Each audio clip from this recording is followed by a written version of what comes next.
And we welcome you back. Let's talk hoop. If the Philadelphia 76ers are going to tie this series with the Knicks in Game 2, they're going to have to do it without Joel Embiid. Let's head to the Garden, where Lisa Salters is standing by, as if a 39-point loss in the opener were not enough. No Joel. What's the extent of this injury?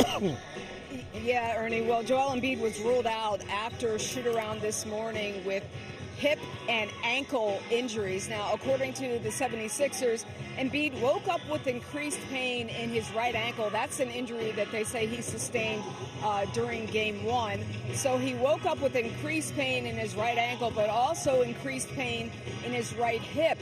And they say that's an issue that's kind of just been nagging, lingering since the physical play of the first round. So again, Embiid apparently woke up with pain in his right ankle, right hip. He didn't participate in shoot-around this morning, spent that time instead on the training table, and it was after receiving treatment that the medical staff decided to rule him out for tonight's game. Now, I did ask Nick Nurse about Embiid's status for Game 3. And Nick said, I don't know. He said right now Embiid is considered day-to-day. He said, I'm really just worried about Game 2 right now, but Embiid is day-to-day, so we'll have to wait and see for Game 3. And Andre Drummond will likely start in place of Joel Embiid for tonight's Game 2, Ernie. Lisa Salters, thank you very much as she joins us live from Madison Square Garden. So, wow. Look, you know how much this guy loves to play. You know how much he has been limited in how much he can play. Now, what's Philly doing?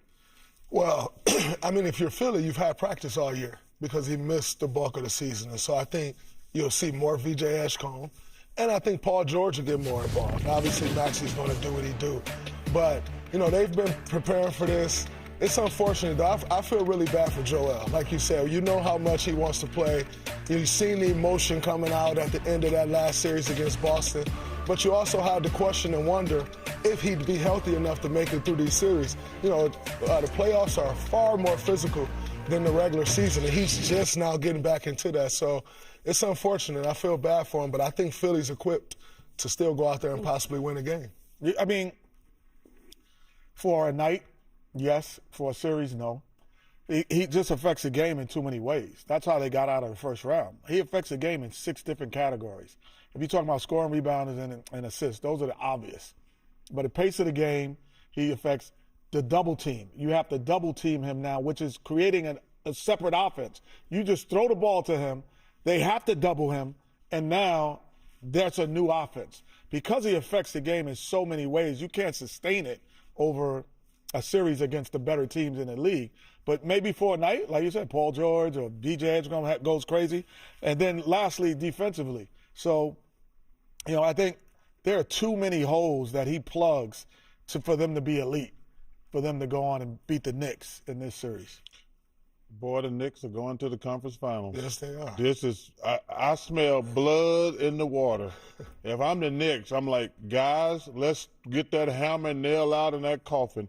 We're coming out here tonight because Philly know they can't beat us. We drubbed them by 35, 40 with him. Without him, if I'm this is all about the Knicks tonight. I'm like, if I'm a Coach Brown and Jay's like, I mean, man, let's just come out. They know they can't beat us. Let's don't give them any hope because what can happen, you saw at the games in Boston, if you let this thing come close with Maxey and Edgecombe and Paul George, anything can happen if it's a close game down the stretch. But I ain't letting it be close down the stretch. I'm coming out from 0-0 and put my foot on their neck and get this thing over with quick and painless. Got to get more than 9 shots out of Tyrese Maxey tonight. I mean, I'm thinking we're getting a heap and helping of Tyrese tonight. Well, again, with Joel Embiid, and he could, I would say this, he can get 17 points with Joel Embiid, and they could be super impactful. You know, because, one, they're going to be easier, and then he's a great one-on-one player who cannot be doubled when Joel Embiid is on the floor. He might get 28 tonight. He played 45 minutes in one game. This will be the hardest 45 minutes for him because double teams are coming and all those things. Now, he is equipped, and he has everything, Draymond, to score the basketball. But he can get an easy 20, an impactful 20, and a hard 30 tonight. I agree with that to a certain extent.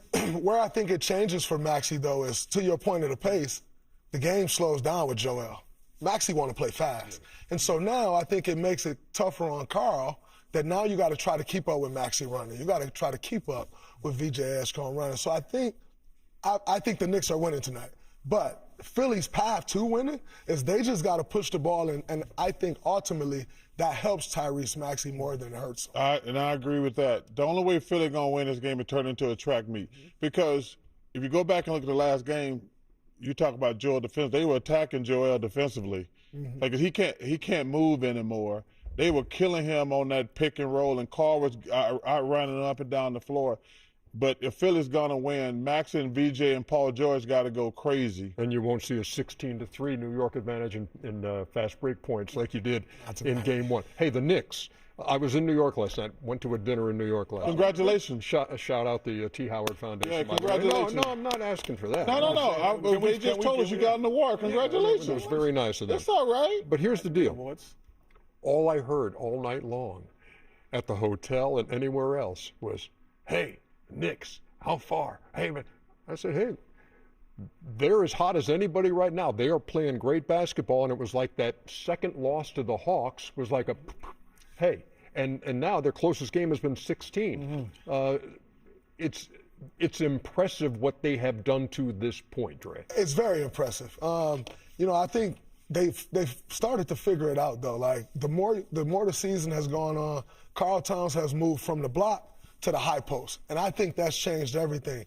I think that's allowed Jalen Brunson to get going more at different times, as opposed to him needing to pound the life out the ball. He's getting it off Karl Towns' hands, and he's getting straight into a move. I think that's changed this team a lot. But I'm going to tell you a problem the Knicks are going to have, and Kenny's going to hate this, but they win these games. It's the second round of playoffs, and everybody's running around. They're having parades. They're trapping J.R. Smith outside of Madison Square Garden. Let's not have a parade before you win the thing, Knicks fans. But y'all do the same thing, and then y'all wonder why y'all players quit in the conference finals. They got the parade already. Hey, listen, I'm Ken NY, but I'm not Ken NY Knicks. I was trying to beat them, too. I was trying to beat them when I was in the league, too. So, but I tell you, the one thing, they are super hot. But the playoffs, you're super hot until you meet the matchup that slows you down. Because when you beat a team in a series, especially 7 games, and you start getting momentum in that series. Yeah. But it doesn't mean that the next series is going to happen. So, case in point, we played a series where they would never double pick and rolls. I came off lighting. I was lighting people up. Smithereens, shooting the ball out, shooting it out the socket. The next series, they doubled every possession. Now you make, they're like, where are all these threes that you had?